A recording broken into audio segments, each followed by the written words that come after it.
Assalamualaikum warahmatullahi wabarakatuh.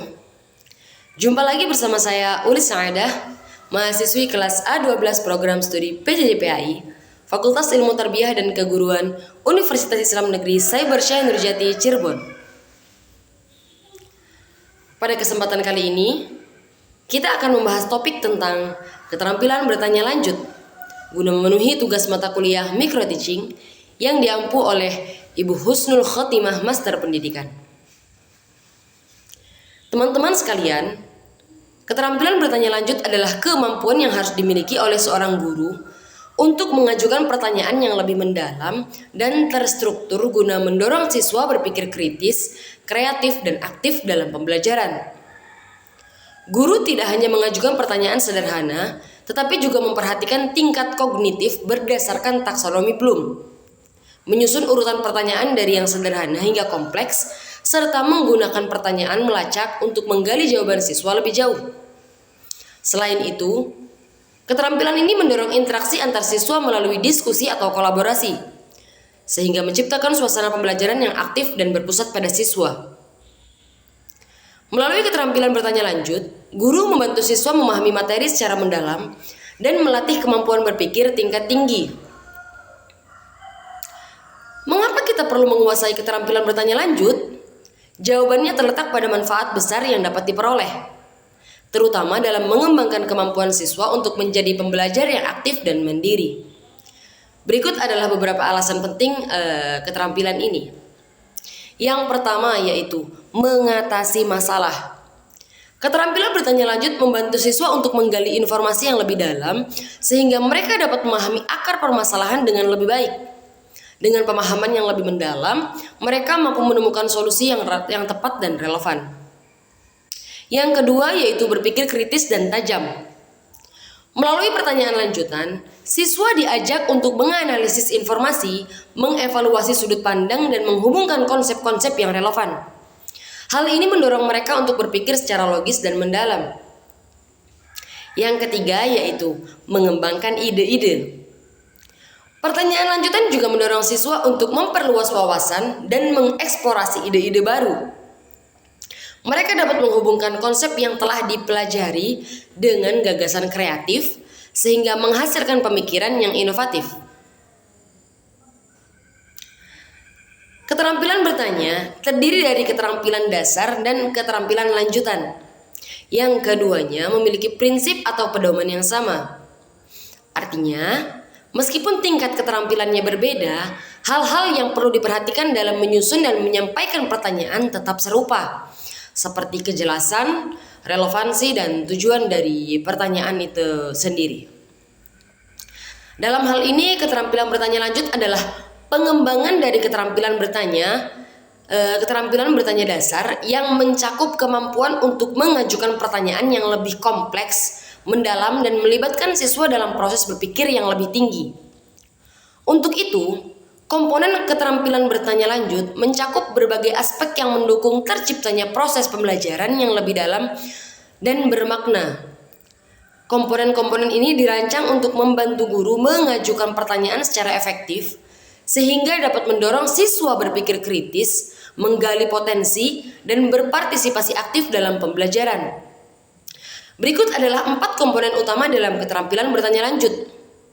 Komponen pertama yaitu pertanyaan yang memperhatikan tingkat kognitif berdasarkan taksonomi Bloom. Yang kedua yaitu memperhatikan urutan pertanyaan. Yang ketiga yaitu menggunakan pertanyaan melacak. Dan yang terakhir meningkatkan interaksi antar siswa. Agar dapat memahami lebih jelas, marilah kita uraikan komponen-komponen tersebut secara terperinci. Komponen yang pertama yaitu pertanyaan yang memperhatikan tingkat kognitif berdasarkan taksonomi Bloom. Dalam keterampilan bertanya lanjut, guru perlu memperhatikan tingkat kognitif siswa untuk memastikan pertanyaan yang diajukan sesuai dengan tahapan berpikir mereka.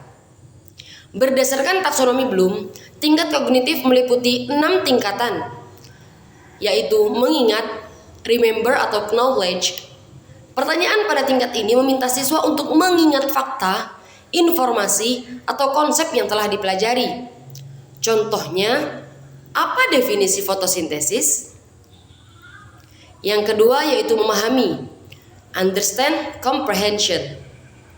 Pada tingkat ini siswa diminta untuk menjelaskan atau menginterpretasikan informasi.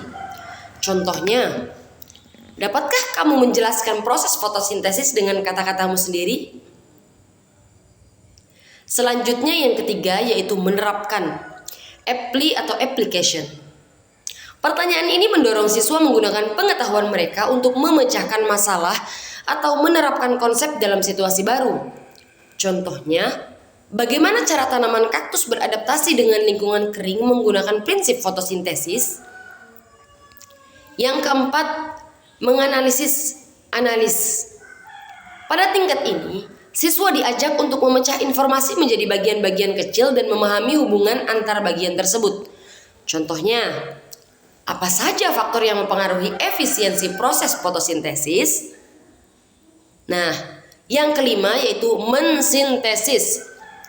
Pertanyaan ini meminta siswa untuk menggabungkan ide atau informasi menjadi sesuatu yang baru.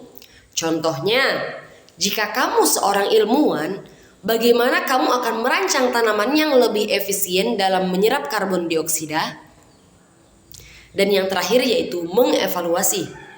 Pada tingkat tertinggi, siswa diminta untuk membuat penilaian atau keputusan berdasarkan bukti dan kriteria tertentu. Contohnya, menurutmu, apakah penting untuk meningkatkan efisiensi fotosintesis dalam konteks perubahan iklim? Mengapa? Dengan memperhatikan tingkatan ini, guru dapat menyusun pertanyaan yang sesuai untuk mendorong perkembangan berpikir siswa, mulai dari kemampuan dasar hingga tingkat pemikiran yang lebih tinggi. Untuk lebih memahami proses pembelajaran tersebut, mari kita perhatikan tabel ini. Tabel ini menyajikan 3 tingkatan pemahaman yang penting untuk dikuasai, yaitu mengingat, memahami, dan menerapkan. Mengingat adalah tingkat pemahaman paling dasar. Pada tahap ini, kita dituntut untuk mengingat fakta dan konsep secara sederhana. Kata kerja operasional yang sering digunakan adalah mengingat, mendefinisikan, mengidentifikasi, mengulangi, dan menyebutkan. Sebagai contoh adalah pertanyaan, apa nama ibu kota Sumatera Barat? Yang menuntut kita untuk mengingat sebuah fakta spesifik. Yang kedua yaitu memahami, menunjukkan tingkat pemahaman yang lebih dalam. Pada tahap ini kita tidak hanya mengingat tetapi juga mampu menjelaskan, membandingkan dan mencari perbedaan antara konsep-konsep. Kata kerja operasional yang sering digunakan adalah mendeskripsikan, uraikan, membandingkan dan mencari perbedaan. Contohnya, pertanyaan seperti apa perbedaan mamalia dan reptil menuntut kita untuk menjelaskan ciri-ciri khas dari kedua kelompok hewan tersebut dan membandingkannya. Selanjutnya yaitu menerapkan. Menerapkan adalah tingkat pemahaman tertinggi. Pada tahap ini kita dituntut untuk menggunakan pengetahuan yang telah kita dapatkan untuk menyelesaikan masalah atau melakukan tugas. Kata kerja operasional yang sering digunakan adalah menerapkan, menggunakan, memecahkan, dan mengembangkan. Contohnya adalah sebuah pertanyaan, bagaimana menggunakan Microsoft PowerPoint dalam membuat presentasi yang menarik? Pertanyaan ini menuntut kita untuk menerapkan pengetahuan tentang perangkat lunak PowerPoint untuk membuat sebuah presentasi. Kesimpulannya, ketiga tingkat pemahaman ini saling berkaitan dan membentuk hierarki. Mengingat adalah pondasi, memahami adalah membangun atas pondasi tersebut, dan menerapkan adalah menggunakan bangunan yang telah dibangun. Dengan memahami ketiga tingkat ini, kita dapat lebih efektif dalam belajar dan menyelesaikan masalah. Selain mengingat, memahami, dan menerapkan, ada 3 tingkatan berpikir tingkat tinggi yang sangat penting dalam proses belajar, yaitu menganalisis, mengevaluasi, dan mensintetis atau menciptakan. Menganalisis adalah seperti menjadi seorang detektif yang memecahkan kasus. Kita memecah masalah menjadi bagian-bagian yang lebih kecil, lalu mencari hubungan di antara bagian-bagian tersebut. Kata kuncinya seperti menganalisis, menyimpulkan, dan mengklasifikasikan sering digunakan dalam proses ini. Misalnya pertanyaan seperti, Mengapa media pembelajaran berbasis teknologi dapat meningkatkan semangat belajar siswa? Mengajak kita untuk membagi masalah menjadi beberapa aspek seperti pengaruh teknologi terhadap motivasi, interaksi siswa dengan teknologi, dan efektivitas metode pembelajaran yang digunakan. Mengevaluasi mirip seperti menjadi seorang juri yang menilai suatu karya. Kita membuat penilaian atau keputusan berdasarkan kriteria tertentu. Kata kunci seperti mengetahui, memutuskan, dan berargumentasi sering digunakan. Contohnya pertanyaan, metode apa yang paling efektif untuk meningkatkan minat baca siswa? Mengapa? Pertanyaan ini menuntut kita untuk membandingkan berbagai metode, memberikan alasan, dan memilih metode yang paling sesuai berdasarkan bukti yang ada. Yang selanjutnya yaitu mensintetis atau menciptakan adalah ibaratnya seperti kita menjadi seorang seniman yang membuat karya baru. Kita menggabungkan berbagai ide atau informasi untuk menghasilkan sesuatu yang original. Kata kunci seperti menghasilkan, menulis, dan membuat sering digunakan. Misalnya, tugas membuat poster tentang upaya menjaga lingkungan menuntut kita untuk mengumpulkan informasi tentang berbagai masalah lingkungan, memilih pesan yang ingin disampaikan, dan kemudian menggabungkan semua elemen tersebut menjadi sebuah desain yang menarik dan informatif. Secara keseluruhan, ketiga kemampuan ini saling berkaitan. Menganalisis membantu kita memahami masalah dengan lebih baik, mengevaluasi membantu kita membuat keputusan yang tepat, dan mensintetis memungkinkan kita untuk menerapkan pemahaman kita dalam menciptakan sesuatu yang baru. Ketiga kemampuan ini sangat penting dalam proses belajar dan pemecahan masalah.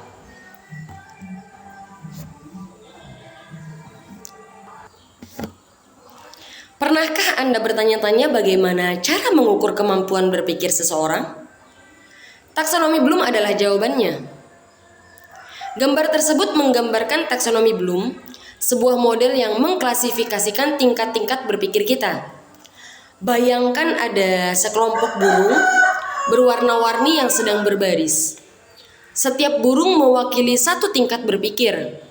Burung-burung yang berada di bawah mewakili tingkat berpikir yang lebih dasar, sementara burung-burung yang di atas mewakili tingkat berpikir yang lebih tinggi. Tingkat berpikir yang lebih rendah atau sering disebut LOTS, Lower Order Thinking Skill, diwakili oleh burung merah muda dan kuning. Burung merah muda melambangkan kemampuan mengingat fakta-fakta, seperti menghafal tanggal atau nama, sedangkan burung kuning mewakili kemampuan memahami konsep seperti menjelaskan suatu ide dengan kata-kata sendiri. Tingkat berpikir yang lebih tinggi atau HOTS, Higher Order Thinking Skill, diwakili oleh burung hijau, kuning muda, biru, dan ungu. Burung hijau melambangkan kemampuan menerapkan pengetahuan dalam situasi yang berbeda, seperti menyelesaikan soal matematika. Burung kuning muda mempresentasikan kemampuan menganalisis informasi, misalnya dengan membandingkan dua buah teks. Burung biru menunjukkan kemampuan mengevaluasi suatu argumen atau ide, seperti menilai apakah suatu pernyataan benar atau salah. Dan terakhir, burung ungu yang berada di puncak mewakili kemampuan tertinggi, yaitu menciptakan sesuatu yang baru, seperti menulis sebuah cerita atau merancang eksperimen. Komponen keterampilan bertanya lanjut yang kedua adalah memperhatikan urutan pertanyaan. Ini mengacu pada pentingnya mengajukan pertanyaan dengan urutan yang logis dan terstruktur, mengikuti hierarki taksonomi Bloom, yaitu remember atau mengingat, pertanyaan yang mengarah pada pengingatan fakta atau informasi dasar, understand atau memahami, yaitu pertanyaan yang meminta siswa untuk menunjukkan pemahaman mereka terhadap konsep yang diajarkan, apply atau menerapkan, yaitu pertanyaan yang menantang siswa untuk mengaplikasikan pengetahuan mereka dalam situasi baru atau kontekstual, analis atau menganalisis, yaitu pertanyaan yang mendorong siswa untuk memecah masalah menjadi bagian-bagian dan mengeksplorasi hubungan antar bagian tersebut, evaluate atau mengevaluasi, yaitu pertanyaan yang meminta siswa untuk memberikan penilaian atau argumen berdasarkan kriteria yang jelas, dan yang terakhir yaitu create atau menciptakan, yaitu pertanyaan yang mendorong siswa untuk mengintegrasikan berbagai konsep dan menghasilkan ide baru.